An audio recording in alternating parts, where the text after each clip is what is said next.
take one specific protein and then assay for antibodies.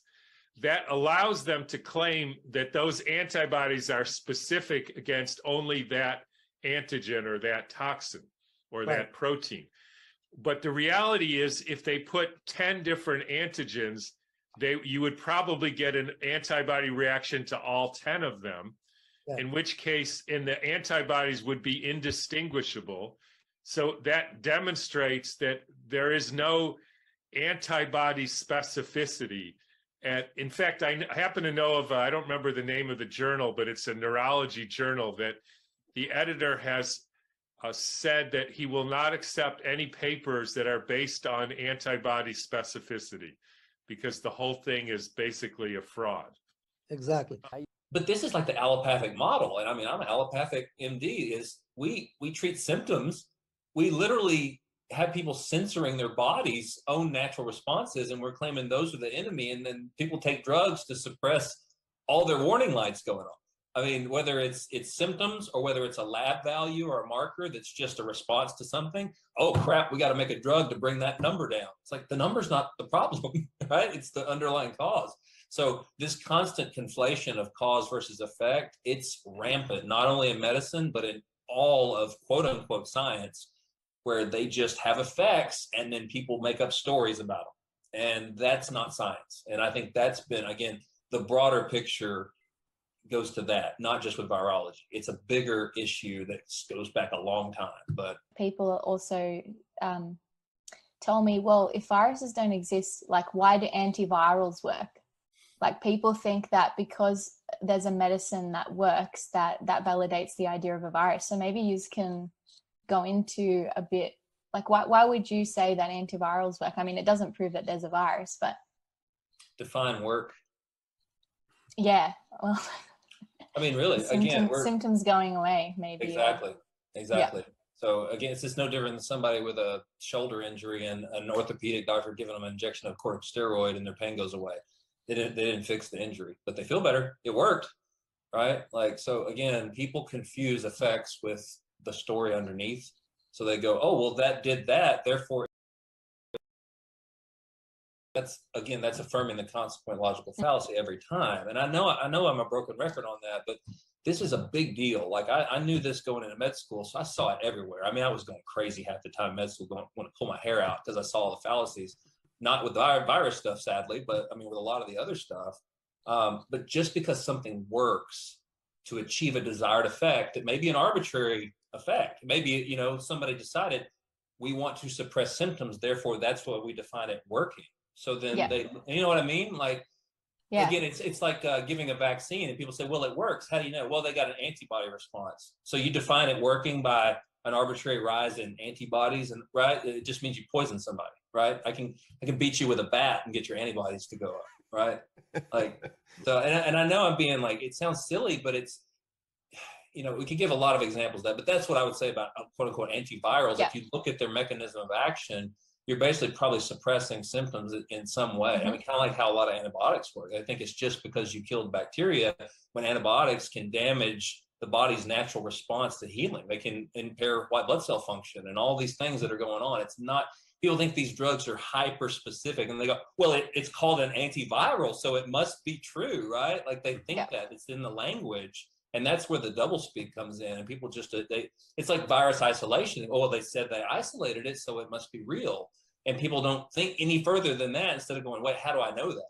Right? We're tinkering with disease states, and in some instances we actually call them that. And in some instances we say that these are markers of health. And we wonder why the whole vaccination thing is such a mess. We'll see that our appeal to proof with visualizing antibody antigen reactions is no proof at all. So, okay, are you ready for the images now? Yep. A, B, C, D, E. Normal untreated fibril, uncontrasted in microscopy. Same fibril after a treatment with normal gamma globulin. Same fibril in fluorescein microscopy. Same fibril after treatment with doubly conjugated antimyosin. and then with phase contrast microscopy. Okay. What about any of these images suggest to you that we're witnessing an antibody-antigen reaction?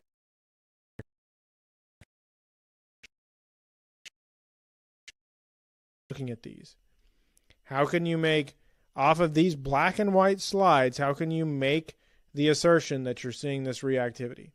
No visible change occurred in the fibril as observed by phase contrast microscopy after treatment with conjugated normal globulin and wash solution. Fluorescein microscopy after treatment also showed no visible nonspecific staining. The faint image visible in figure 1 is the dark field image due to combination of some unfiltered visible light coming through the optical system. The photograph was purposely overexposed to bring about any faint staining. The same fibril was then treated with anti-globulin followed by wash solution. So you have a different procedure. Hey, look, there's our controls. And then you used a different procedure on the image to produce a different result. They say, therefore, the specificity of the staining reaction of the antibody after double conjugation with both the organic mercurial and the fluorescent label has been established. So the difference in image 1E and A and B is sufficient to say that you've established the antibody reaction. This is the type of proof we're appealing to. It's not sufficient. Viral Lig, Mike Stone. Kudos to Mike. He does amazing work. And he did a paper on exactly this issue that we're talking about. Are antibodies specific? In other words, do we make specific antibodies to bind a specific part of a virus or toxin or et cetera? So a lot of this work, and I'm going to read some of it, came from a man named Clifford Sapir, who is one of the world's leading authorities on monoclonal antibodies, a Harvard Medical School professor, and apparently a editor-in-chief of one of the peer-reviewed journals. So here's what Clifford has to say about the whole concept of making specific, i.e. monoclonal antibodies against one protein or one virus. First quote, no, there is no such thing as a monoclonal antibody, that because it is monoclonal, recognizes only one protein or only one virus. The monoclonal antibody will bind to any protein having the same or similar sequence. So he's laying down the gauntlet right there. There is no such thing. As we see, here was and apparently a mouse alerted Clifford, who was the editor-in-chief of the Journal of Comparative Neurology for 17 years. And again, a world's expert on antibodies. He says, the results were unsettling. Antibody staining in knockout animals should have shown radically different patterns from those in unmodified animals, but all too often the images were identical. Quote, as we saw more and more retractions due to this, I began to realize that we had no systematic way to evaluate papers that used antibodies. What he's saying there is you can find animals where they've essentially taken away the antigen, in which case there should be nothing for the antibody to latch onto, and so it shouldn't stain in the same way, but it did. It says it should have shown radically different patterns, but it didn't show radically different patterns. The images were identical, which could only mean that the antibodies were not specific to the thing that they had knocked out. That's the end of the specific antibody claim. And this is from Nature, one of the world's most prestigious journals. It is alarming then to discover that antibodies can be unreliable reagents. Insufficient specificity, sensitivity, and lot-to-lot consistency have resulted in false findings and wasted efforts. Antibody unreliability has taken its toll across studies in cancer, metabolism, aging, immunology, cell signaling, and any field concerned with researching complex biomolecules. And he goes on to say the waste is a huge, not counting the impact of false conclusions, uninterpretable or misinterpreted experiments, wasted samples, and fruitless research time. So anytime you see a paper and they claim that antibodies show that you had a virus because antibodies obviously are specific to that virus, you will know that that is a false conclusion. The experiments were a waste of time because that has been proven to not be the case.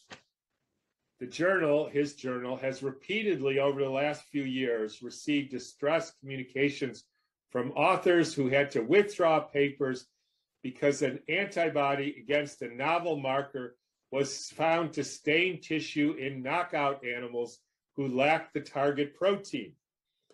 In other words, if you don't have the protein because you knocked it out of the animal, the antibody shouldn't stain, but it does, in which case the whole theory is a bunch of baloney. In many cases, these papers contain careful characterization of antibodies and immunocytochemical controls. The issue has sensitized the editors to the problem of antibody specificity, and we soon realized that many of the papers we were publishing had very limited characterization or controls for antibodies that were used. Subsequently, the editors noted that a number of commercially available anti-serum, particularly against G protein coupled receptors, gave staining patterns that did not match mRNA distributions, and that these antibodies still stain tissue from animals in which the receptor had been knocked out, meaning they are not specific. We felt that the integrity of scientific communication was being threatened by the proliferation of poorly characterized antibodies that produce artifactual staining patterns. And so he tried to come up with some standards, talk to people about controls, and what happened was nobody submitted papers to him with antibodies anymore. Line right here, he explained, he being Sapper, an over-reliance on immunohistochemical staining, that's antibodies, has blinded researchers to the fact that this technique cannot identify molecular targets accurately. There you go. In other words, antibodies are not specific. They do not find targets accurately. It is often assumed that immunohistochemical, that's antibodies, has an analogous ability to identify molecular targets accurately. Nothing could be further from the truth. These are Sapir's words.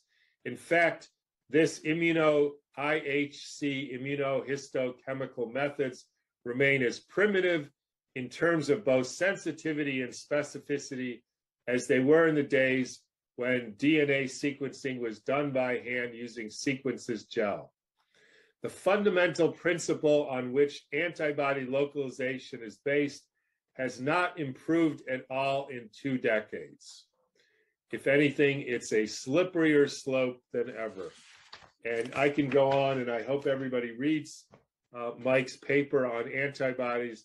The bottom line is antibodies are not specific. They are not part of any immune system. All we have is when you're poisoned, your body makes neutralizing proteins in a non-specific way, And the concept of an immune system was only invented to make you think you were infected by some imaginary virus. Tom, what's your idea about these antibodies?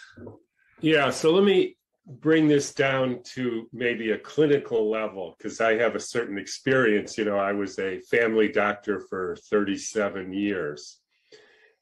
So I'm going to tell 3 brief stories about antibodies, the significance of antibodies. So the first one, I actually, a couple of years ago, I was having lunch with a guy who was similar old age as me, and he was spent his career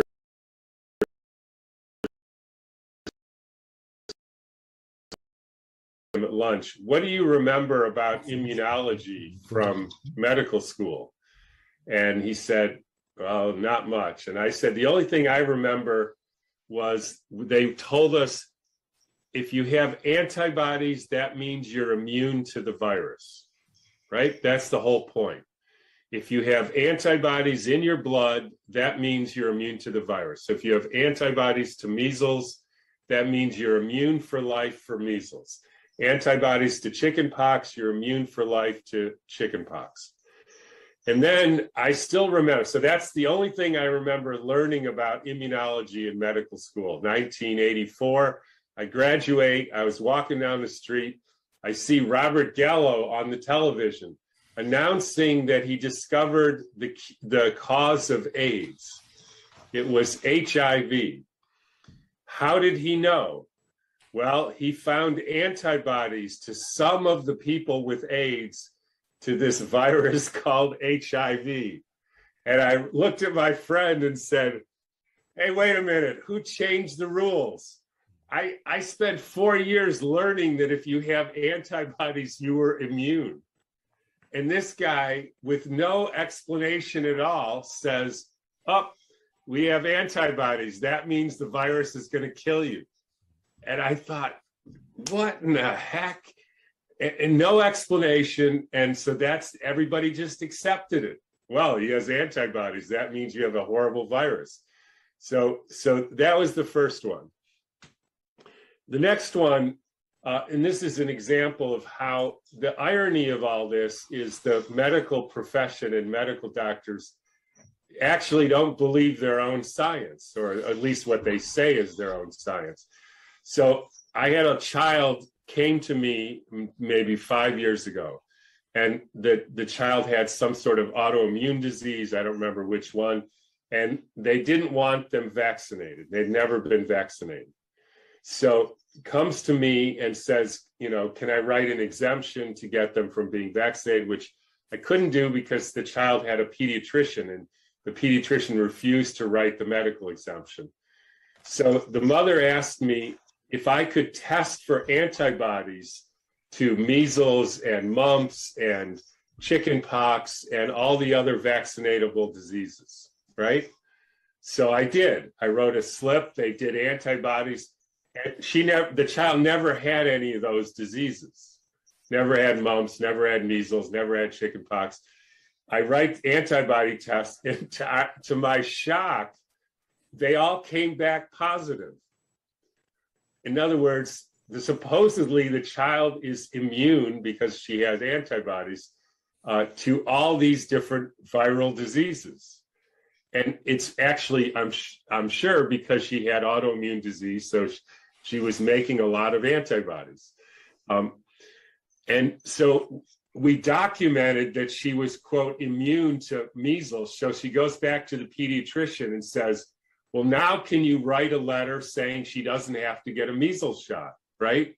Because that's the whole point of a measles shot, they say, is to make you make antibodies. And she already had antibodies. So what does the pediatrician say? No, I can't do it because antibodies mean nothing. And I thought, what? I mean, like, this is nuts. So why are you giving the shot? To make them make antibodies? She already has antibodies. Doesn't matter, you have to still have the shot. And the third one was, to my shock, if you go on the CDC website for tetanus, right? Tetanus is often people's last straw. It says a very shocking thing. It says, because I was an ER doctor, and so every once in a while, we'd always giving people tetanus shots, and it says you cannot use the presence or absence of tetanus toxin or antibodies to diagnose clinical tetanus, right? In other words, supposedly the bacteria make a toxin, and that causes the symptoms, and then you get immune because you make an antibody to neutralize the toxin. And the CDC says you can't, if you can't find the toxin, doesn't mean they don't have tetanus. Now, actually, Andy pointed out to us that it could be that the toxin is metabolized rapidly, so that doesn't mean anything. But then they say, even if the person has tetanus antibodies, it doesn't mean they don't have tetanus, or they do have tetanus. And then I decided to find out where they got that from. And they got it from a case which they wrote up and they referenced, which was back in the 40s. They used to hyperimmunize people. In other words, they'd give them like 50 or 100 tetanus shots, and they would make more and more antibodies, and then they would harvest the antibodies. And so if somebody came in who had tetanus, you could just give them those antibodies, right? Because the antibodies would neutralize the toxin. And so they would get these volunteers or pay them, and they give them. And so they had this one guy who they gave him like 100 shots, and he had like 200,000 times the normal amount or the upper limit of antibodies for tetanus. And that was good because then they could harvest them. And you know what happened to the guy? He got tetanus. And you think, what? Like, that's what I mean. There's a disconnect between, like, those are the facts, and most people hear them and they say, oh, well, never mind. We still believe antibodies are specific, prevent you from getting sick.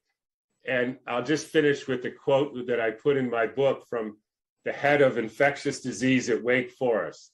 Antibodies are important in assessing coronavirus. He said, antibodies mean you either had the virus or you didn't.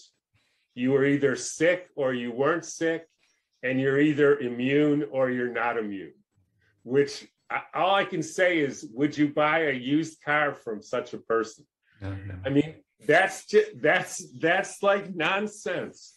Anyways, that's what antibodies mean. As far as I can tell, they mean nothing.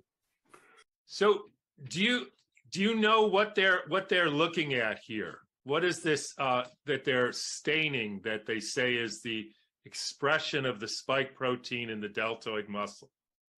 No, actually, it's the first time I see it. But again, why would it be spike protein? I mean, they stained.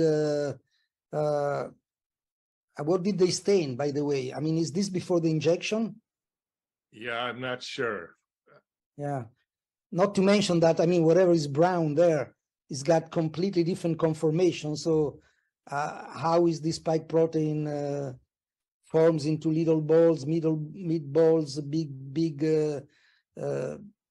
stuff? In other words, there's no evidence here. I think what they're actually staining or putting in the dye is an antibody. So they're dyeing the antibody and saying that that's specific to the spike protein. And then they inject you with stuff, and the antibody goes to the site of the injury, in this case, to the muscle.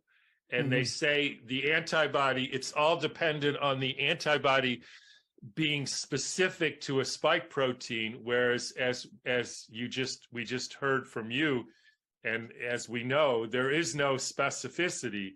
So what's really happening is the antibody that fluoresces is going to the site of the injury from the injection. Yeah, not only that, I mean, if you stained an antibody and you inject it, of course, you're going to find it stained in whatever site you injected it. I mean, it's a self-fulfilling prophecy, Yeah. self-confirmatory. I mean, Or any site that there's an injury, you're going, Yeah. and then you inject an antibody, right? so Those So dots. we look at the brown spots. The brown The brown spots, is what the spike yeah, those are protein all is. our muscle cells with spike protein in Okay. it. That's what, that should be there if their technology is doing what they said it was going Right. to do. Great. That's where you want it in yeah, your deltoid. Right. Okay. Okay. However, we'll go forward here. Well, here's periappendicitis, inflammation of the appendix. Let's look at the next slide. See all those little brown dots? I'll be darned. That's spike protein in the appendix. Well, how did that get there? Right. Well, because that Okay. lipid goes everywhere. can I say then something? that- Now I understand more. Yeah, it's exactly as you said. In other words, the point is these are non-specific antibodies, except they are stained. So you inject them, whatever problems they find, whatever lesion they find in any area, they go there, not because there's a spike protein, but just because there's a lesion or there's Yeah. an antigen of some type, right? So again, the fact that you stained it before and you said that is specific because you tested it with that fake test of one only no control ELISA test doesn't show anything. Right. In other words, in order to make this claim, you would have had to have isolate. So the steps would be, because he's claiming this spike protein is part of a virus. It's a naturally occurring protein. In order to do that, in order to make that claim, you would first have to isolate and purify the virus, right? So now you have electron microscope proven only virus. Then you go and biochemically characterize it and find that you find this protein in those particles, right? Now you've proven that there is a protein called a spike protein. Then you show that antibodies are specific, meaning they only react to that protein, not to any other protein. Right. If you do that, then Through you a, can through a controlled ELISA test, meaning testing it with 5 or 10 different antigens and seeing that it reacts only to that one. Right. In other words, it's specific to that. In other words, there's no possible reaction to any damaged tissue, any other proteins, any other antigens. And if he has done that or can point us to studies, I think we would agree that that's true. But as far, and I know how well you've looked into this, there is no study like that. No, absolutely none. Yeah, there's 20 years and all the last 6 years of studies say up to 2021 that the delivery hasn't been solved. You know how there are some studies that have claimed to have solved it, right? But again, not directly through the antibody test, the fake antibody test. In other words, they inject the experimental vaccine, then they say that they did as this guy did. In other words, they inject an antibody that supposedly is specific for that whatever antigens they're supposed to have created through mRNA technology, and then if there is that produced by the injection, then they say, oh, see, it works and it has entered the cells and so forth. But while they were doing these studies, and some studies have been published in this sense, still the top researchers up to 2021, they were claiming that the delivery issues hadn't been solved because of the 5 factors that I mentioned. So how clearly whatever study came out saying that certain mRNA vaccine, experimental mRNA vaccine works, wasn't enough to assuage the doubts of these top researchers. There is some truth in the idea that putting an mRNA synthetic sequence with a lipid nanoparticle will facilitate that mRNA sequence poisoning your brain and your other organs. That part, I think, may be accurate. That may be accurate, but I'm not so sure. You know why?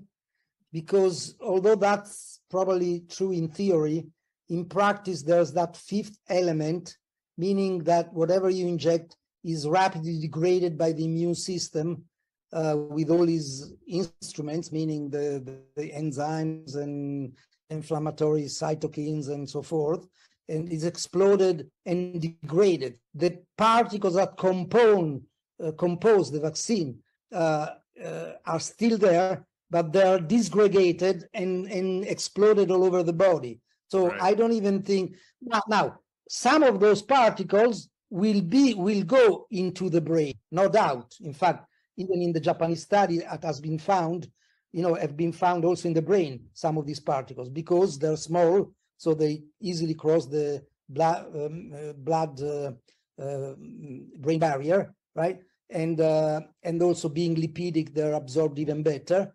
But they're not part of an mRNA system. They're just exploded small particles of what used to be a presumptive vaccine at the beginning. Right. So just to be clear, it isn't that we're saying there isn't toxicity in the brain, in the ovaries, and the adrenals, and the kidneys, and the liver.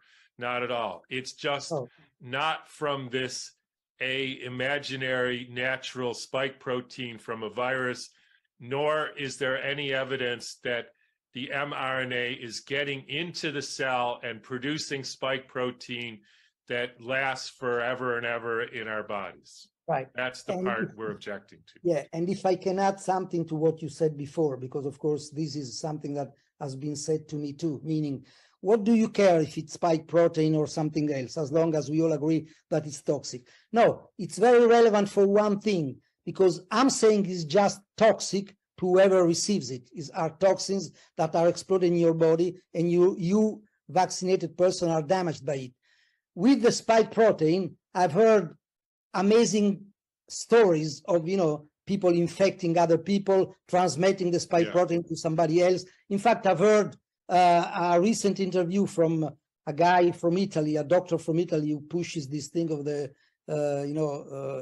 artificial virus and the spike protein and so forth, claiming that now we all risk to be vaccinated. There's passive vaccination, meaning the vaccinated person transmit the spike proteins to the unvaccinated, and so that is vaccinated too. I mean, this is a way of generating terror, fear, that actually feeds into the system that actually lives on fear. And that's why I think it's important to, show that it's crap.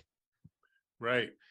I thought then I would, again, like I like to do, put out a challenge to see if anybody can prove that spike proteins are made when you inject mRNA sequences into organisms like people or animals, and that these stained areas that are associated with damage, say, to the testicle, represent and have been proven to represent spike proteins.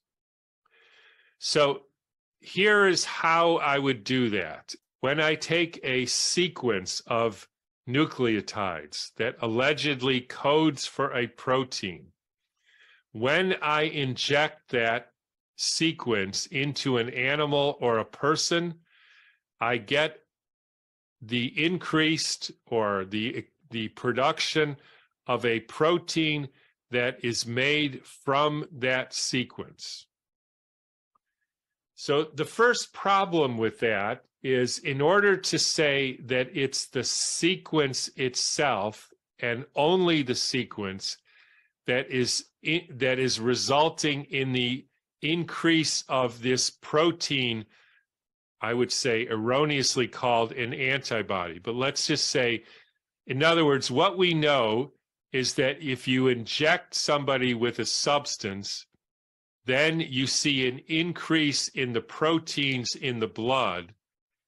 Then the claim is that it was the spike protein sequence that caused the production of a specific protein, i.e. a spike protein, to happen in the blood.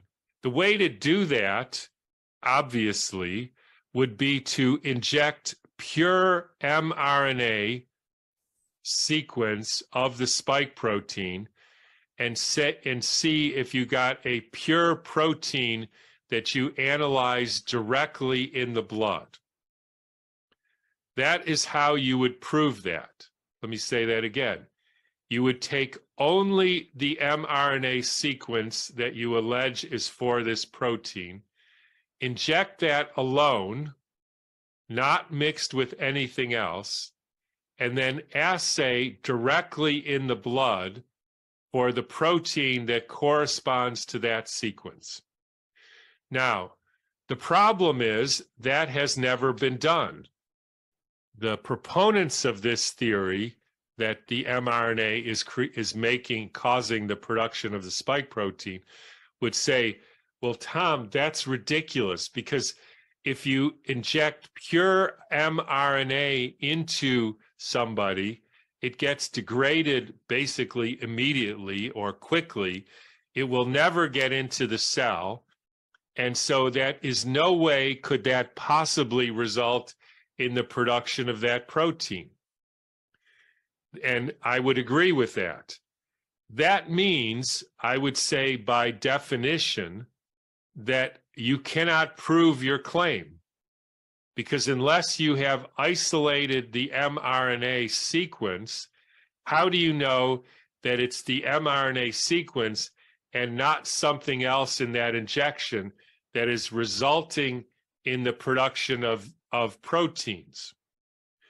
Now, what's even more interesting about this is everything that they have to put into in the same vial, in the same shot, in the same injection with these mRNA sequences is itself toxic to the tissue and causes an inflammatory response. That's like the adjuvants that they put in the childhood vaccines. And over the years, many people have asked me, why don't they put safe things in the vaccines?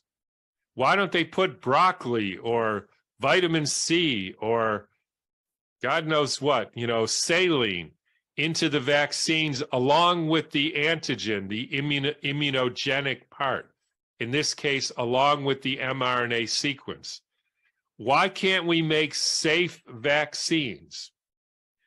And the reason is because it's exactly those toxins that they add to the vaccine which either cause or accentuate the inflammatory toxic response, which results in the production of antibodies, i.e. proteins.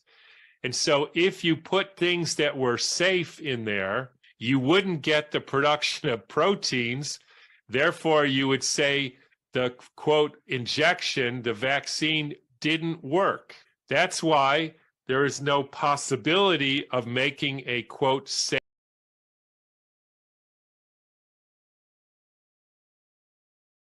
about, lipid nanoparticles and PEG and all kinds of things known and unknown, all of which are toxic, inflammatory, and causing irritation and breakdown of the tissues, and probably migrate to all different areas, including the blood vessels and the heart and the testicles and the adrenal glands and the ovaries, because that's what toxins do. And so you can't separate whether it was the toxins that did it or the sequence. Simply do this, which I've never seen in all of the papers that I've analyzed. Inject all the components of the vaccine or the COVID injection, but not the sequence of mRNA that supposedly codes for the spike protein. So put in the lipid particles, the hydrogel, the graphene if it's in there, all these other toxic elements, the aluminum, the mercury, etc.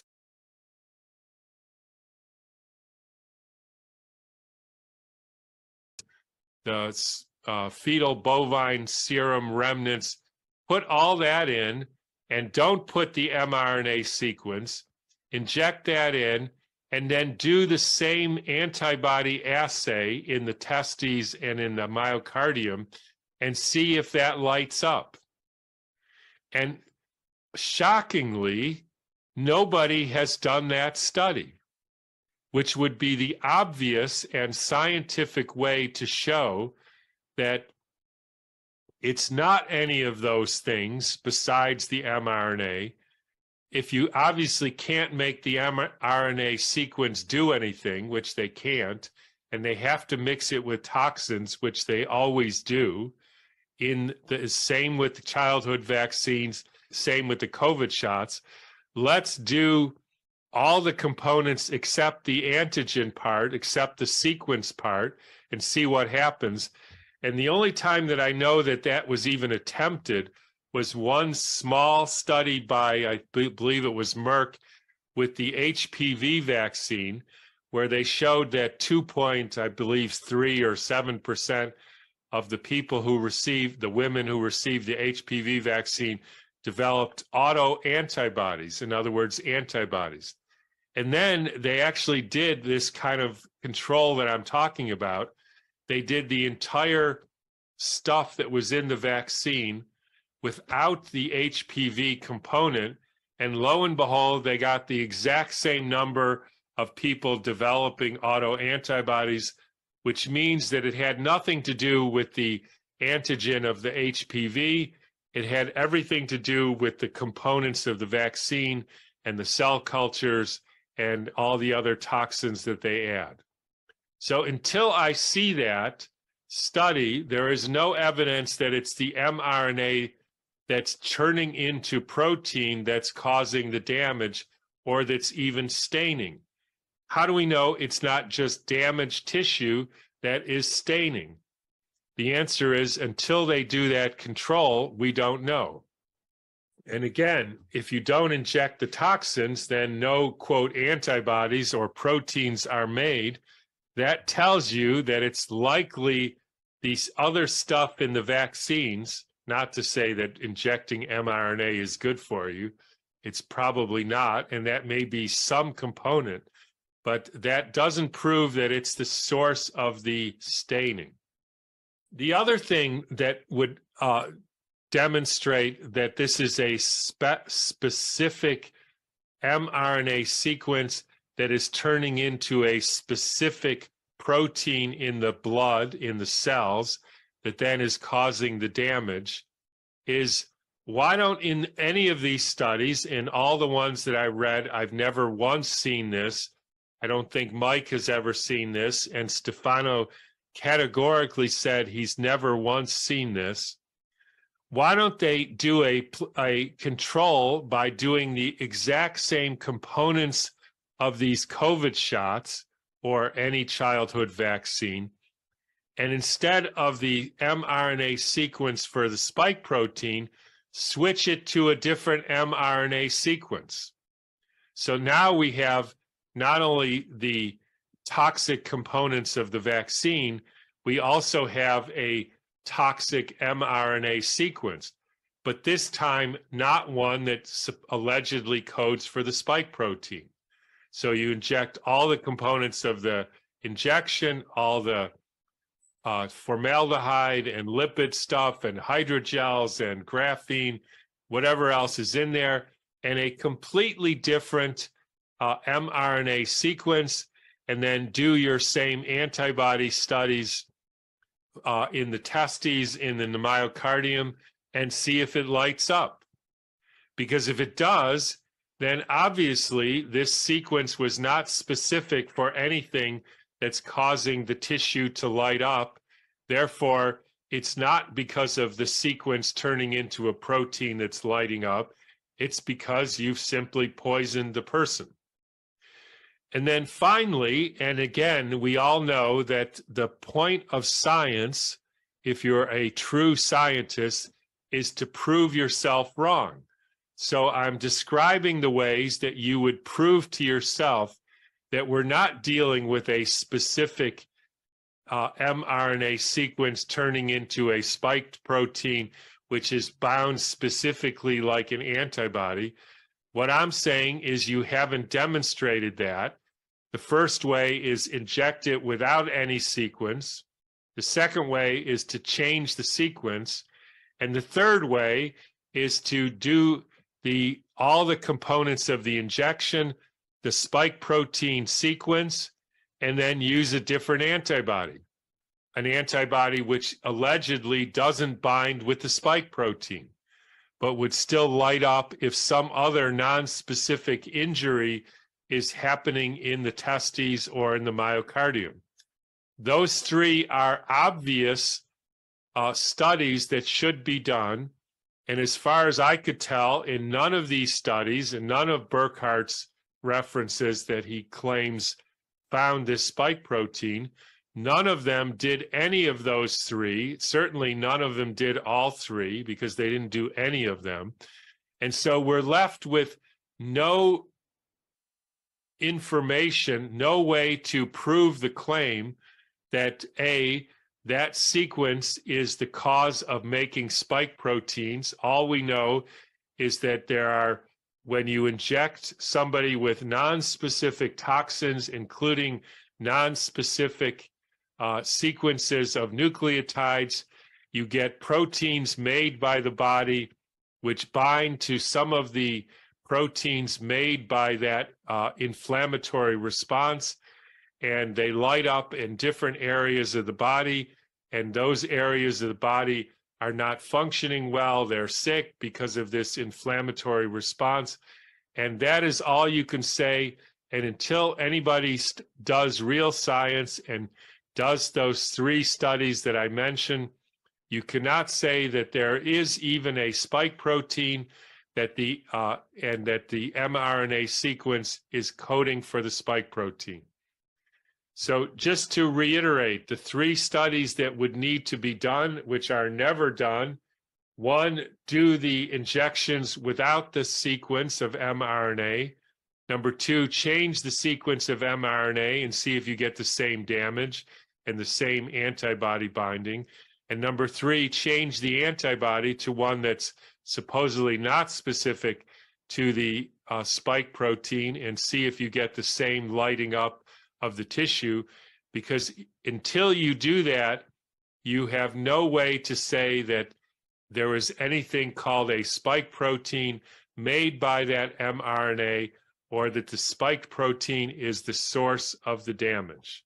So we're moving forward from the early 1960s in Marak and those papers.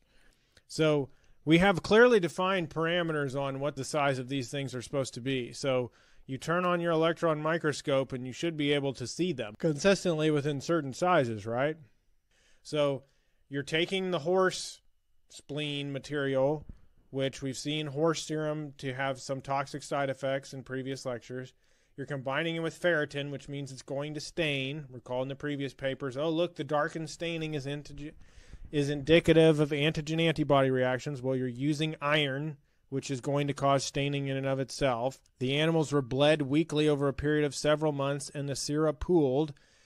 So just to point out, the starting sample by which we're taking this from is from an animal that's injected with something basically to make it ill. It's the same process that we've seen in all these other papers. They exposed it to very low pHs, 2.5 to 3.0 for an hour at room temperature.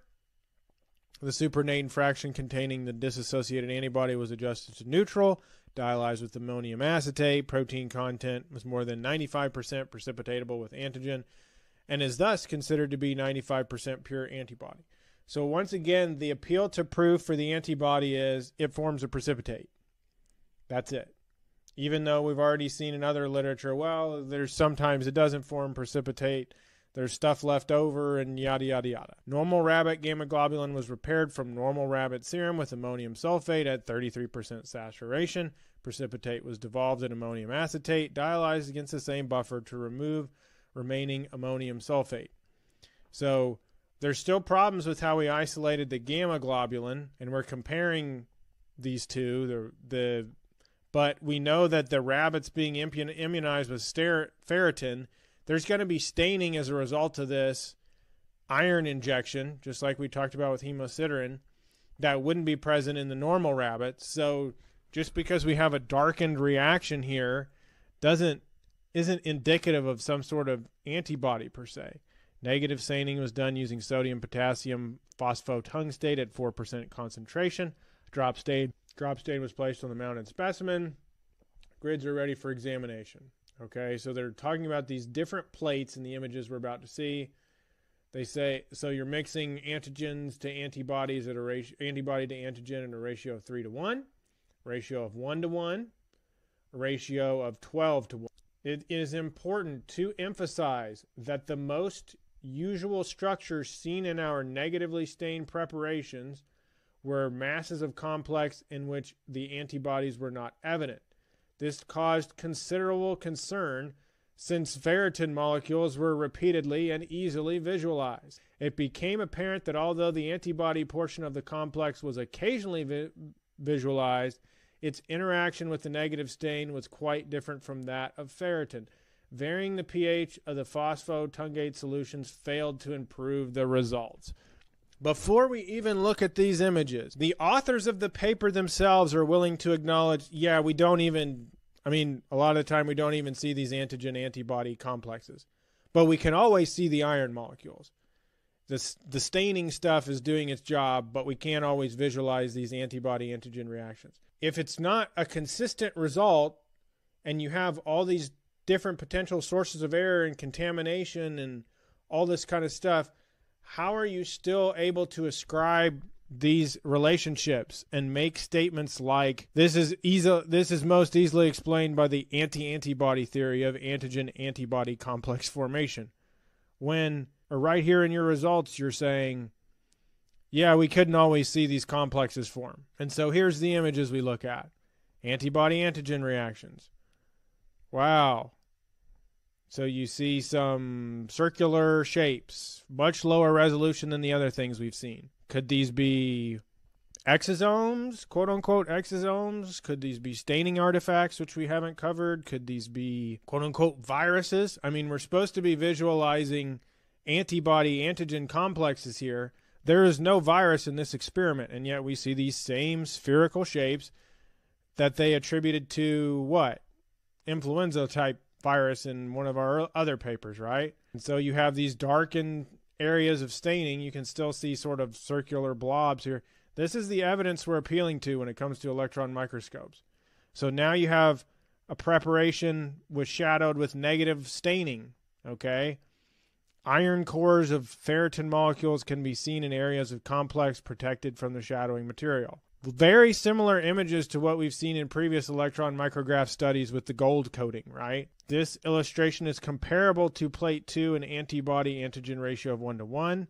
Reaction was allowed to proceed for 1 minute, after which the mixture was diluted before mounting on the grid. So they watched it sort of interact for a minute, then they diluted it, and then they took this picture. 880 angstrom polystyrene spheres were subsequently sprayed on the grid and shadowed with platinum at a height shadow ratio of 1:10. So this is platinum that we're visualizing here and polystyrene spheres applied to the top of the slide to help increase. They said the antigen molecules in close proximity to each other are not covered by metal since they fall within the protected shadow of the sphere.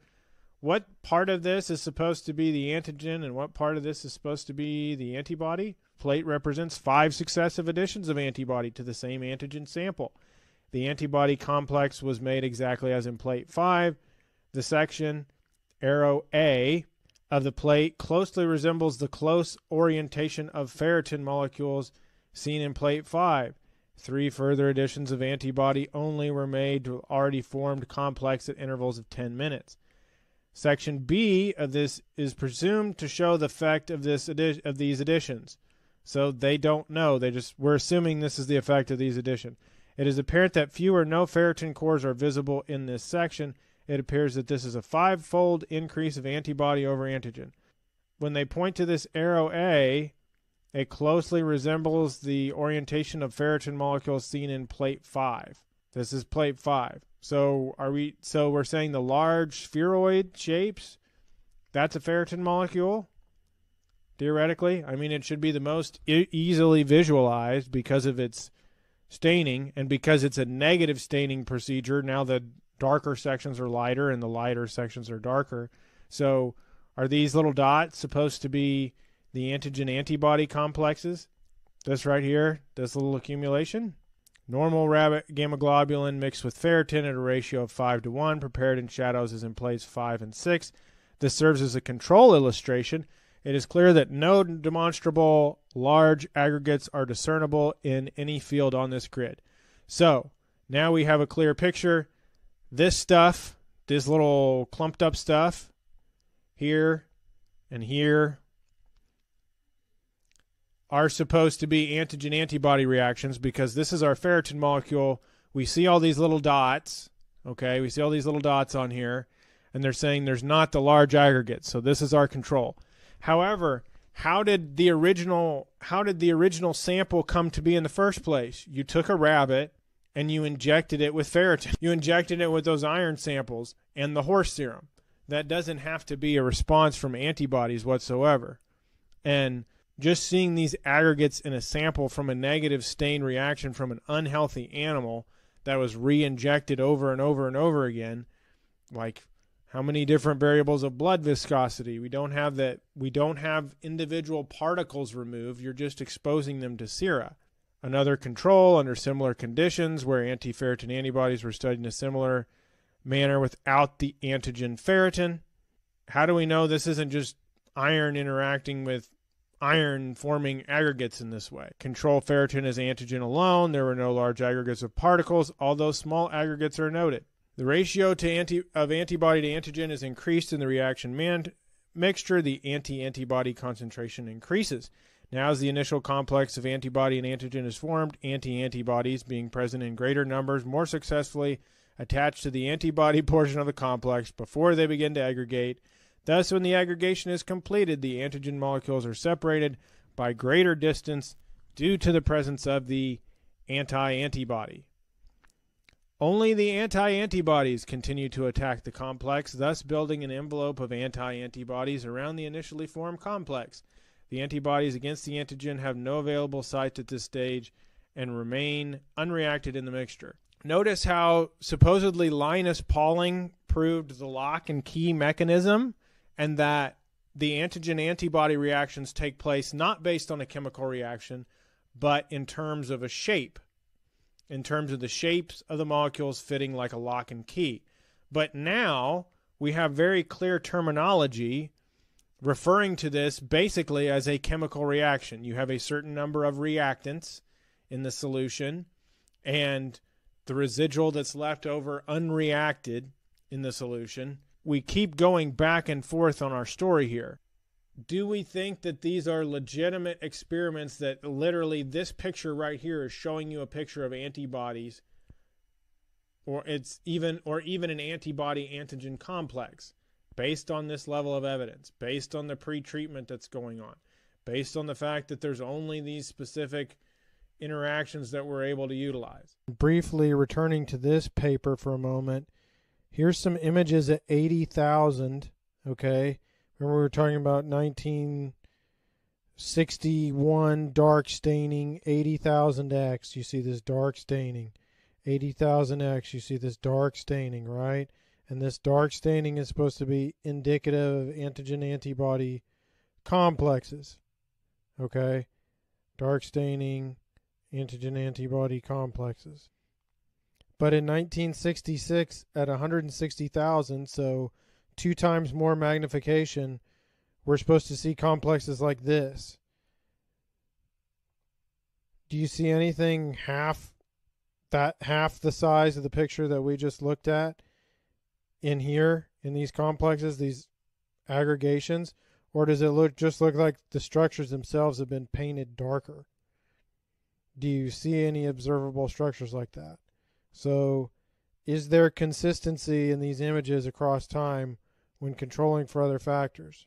Again, another 160,000X image. Let's fast forward to 1989. An ultra-high resolution scanning electron microscope. An attempt was made to directly visualize antibody molecules at the antigen sites in rat pancreas or on silicone plates. Although individual antibody molecules could not be discerned, a fluffy meshwork, probably indicating several molecules, was seen. So we can't find these individual antibodies, but we keep finding these aggregates. And with an ultra-high microscope, 23 years later, we're not sure exactly whether or not we're visualizing them or not. And we'll go into the images themselves. So what we're calling proof in 1966 of antigen-antibody reactions, by 1989 we're saying, technically we've moved past that and we're not able to reproduce the results consistently, and now we're going to use an even higher resolution microscope and we're going to see some more problems.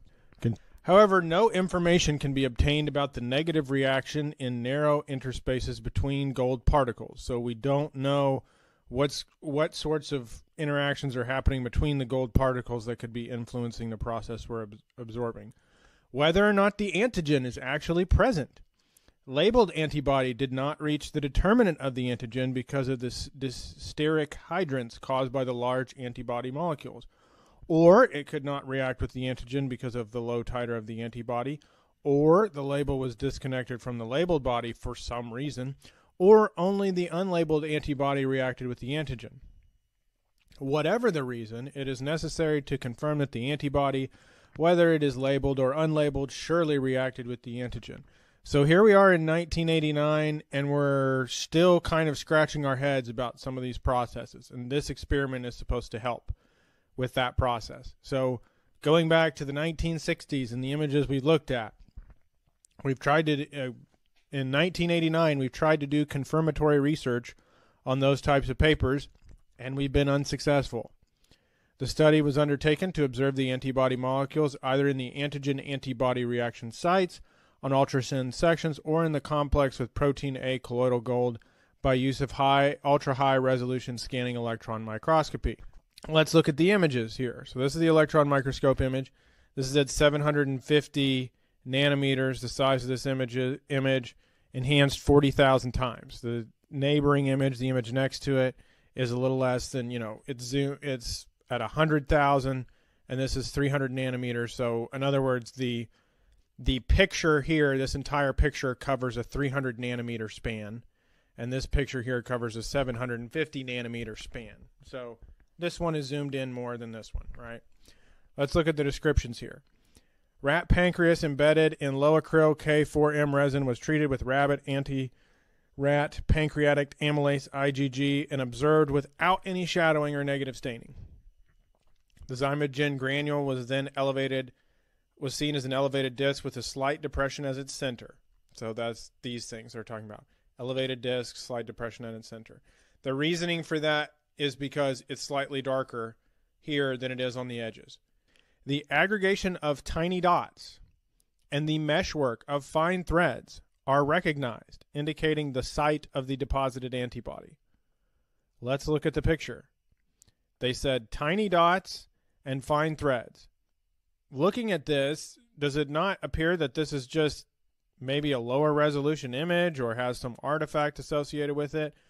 Theoretically, they're talking about these lighter spots, and there's a grainy quality to basically the entire image. So specifically, what are you referencing when you're talking about threads? Are you, like, if there's lighter spots, kind of lighter spots in the center here, there's graininess in between all of this stuff, and they've admitted poor visualization being a problem near the beginning of this paper themselves. What exact specific evidence are you appealing to here that you could say that this is indicating the site of the deposited antibody? Figure 2, a colloidal gold was applied on the section with the treat and was treated with amylase antibody beforehand. Gold particles lodge on the zymogen granules. Though their number is quite few, their distribution pattern corresponds to that of the antibody meshwork shown in Figure 1.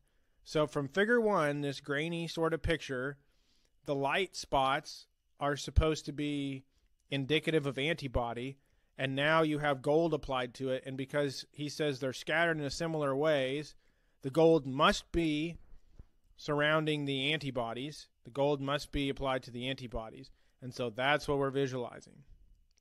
He says this sample is also tilted, around the granule is more visualizable. Okay, but we know tilting causes problems with visualization from modern electron microscopy based on the first article that we read. I didn't cover that in detail. It's there for you to reference, but they basically have procedures on how to use electron microscopes. And if we go back to 1966, what do we see?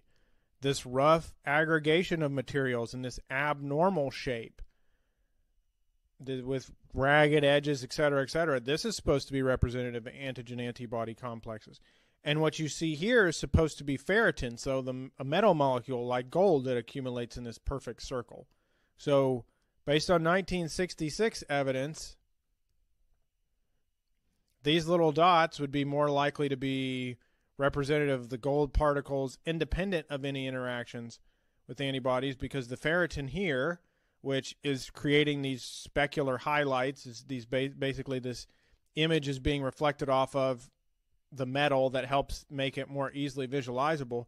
But this is just supposed to be the metal molecule itself. So why would we think here now it's gold particles are aggregating on there? Right. Now the only way the gold particles could be aggregating into spheres would be if they're attached to the antibodies, even though we've seen other instances where they aggregate that antibodies are not supposed to be present. We scroll down to the successive image. They say rabbit, anti-amylase, and protein A colloidal gold, antibody molecule which reacts with amylase in the granule on one side and with protein on the other side. Can't be clearly observable, though the specimen is strongly tilted. So we have another image, and they're like, yeah, we can't even really tell exactly if this is antigen or antibody interactions or not. But you have these same spherical shapes. And they tilted it at quite an angle here. So again, that comes into play. This is a 200 nanometer image. Figure 4, the profile of protein A colloidal gold particle placed on silicon plate and observed from the top. Observed from the top. The surface of the gold particles are not smooth, but are covered by short spines. Okay, look at this image here. This grainy image is the evidence of proof that we're all looking at, that the researchers are looking at. From this grainy image with irregular edges, when some dark spots, and you can see differences in light and dark in between the particles too, like it's patchy, there's darker and lighter spots. They're saying just based on this image, it's enough to know that this particle is spiky, for sure, that it's spiky, because it has irregular edges. Well, you can see lighter and darker spots, like graininess to the image. How do you not know that some of these are not just superimposed darker spots based on just the background image? This is the evidence that they're appealing to. This is what they're saying. This visualization is enough to say that these are spiky. And then we look at image 5. Feature of complex of FC fragment in protein A colloidal gold. The fluffy coat which surrounds gold particles is thicker than, more spongy than those in figure 4. The fluffy parts seen outside of the short spines projected from the particle is composed of a network of FC fragments. Look at this picture. So you have a cloudier picture, and now you're saying that's because it has a fluffy coat. Wouldn't your first thought be it's a low resolution image? You took a slightly different depth perception image of this picture than the previous one. Isn't that a more reasonable hypothesis than to suppose that there's a cloud of fragments that's coating these and not these, and that's why it appears more cloudy instead of spiky? It's odd that they feel like this image is sufficient to come to those conclusions. Transmission electron microscopy with antigen antibody complex as the material which received either negative staining or shadowing, probably because the antibody molecule is not visible without contrasting processes. So they're basically saying, unless we inject the contrast, you can't see any of this stuff. These studies elucidated the structure and size of the antibody. There have been no survey reports which deal with direct observation of the antibody at the antigen site. Zoomed in even more by use of electron microscopy. The ultra-higher resolution SCM developed by Nagatani presented the possibility of recognizing these molecules as well as antibody placed on silicon plates. The antibody molecules were recognized on the section as a fluffy meshwork. They're saying this constitutes fluffy coating. Because you have this grainy image, this has a fluffy coat. It has a meshwork. So they're extrapolating this image out to the fact that there's a meshwork of projections sticking out from this particle, which they're calling an antibody, and that is what interacts with the antigens. Just based on this grainy picture, they're coming to all that conclusion. As already described, the antibodies were recognized on the section of a fluffy meshwork, but the single antibody molecule was not identified. Nevertheless, the fact that the antibody as seen at the sites where the antigen is present is enough to confirm that the antibody used is specifically bound to the antigenic sites. So wait a minute. We can't identify a single antibody. We have differences in the way that our images look. We're still finding all these, low resolution spherical particles, which look very similar to what we're calling influenza, which look very similar to what we're calling exosomes, when we can't clearly visualize them. But because they're in the presence of antigen, which we didn't identify by itself without antibodies either, so we don't even know what the quote-unquote antigen is supposed to look like. But because they're in the presence of each other, two particles we can't identify, but somehow know they're in the presence of each other, it confirms that the antibody is specifically bound to the antigen. Ruminate on these sentences that are stacked on top of each other. This is ridiculous. An attempt was made to demonstrate the antibody molecule with the high resolution SEM without any shadowing.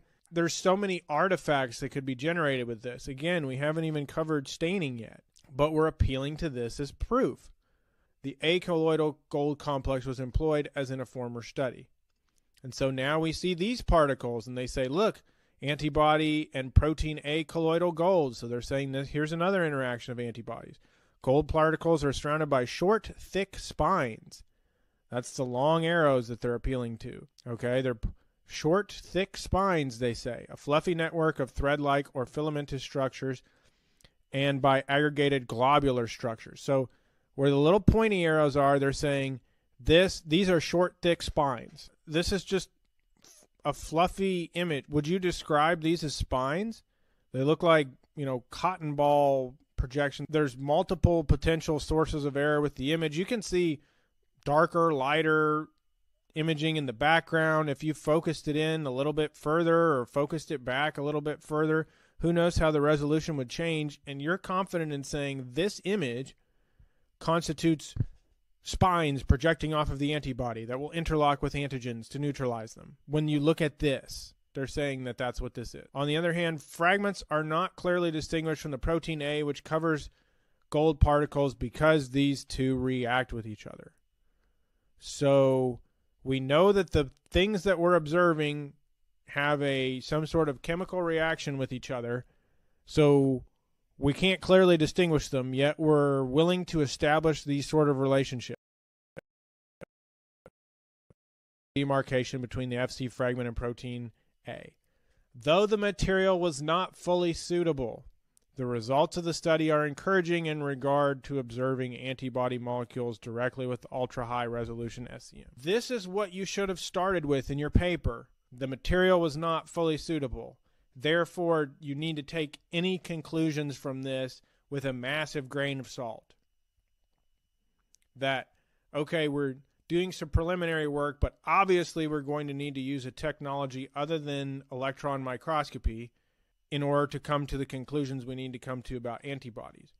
They're telling you that you can identify someone as having been infected with COVID by virtue of having a unique antibody. And we don't even know what these particles are, how they interact, or really if antibodies even exist at all, at least in the format that they say that they do.